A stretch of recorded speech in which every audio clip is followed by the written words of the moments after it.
মশাটা আমার হাতে বসেছিল আর আমি এই মশাটার একটা ভিডিও করতে যাচ্ছিলাম। ও যে হঠাৎ করে আসবে, এসে মশাটাকে মেরে ফেলবে, আমি বুঝতে পারিনি।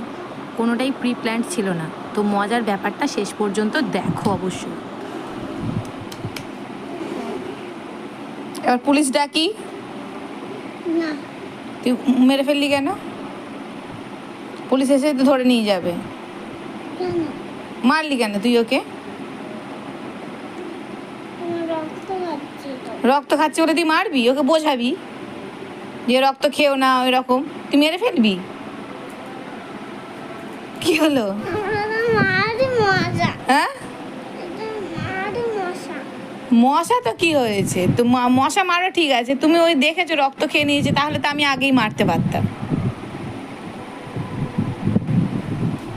আরে আমার কাছে আসছিস কেন? এরকম ক্ষমা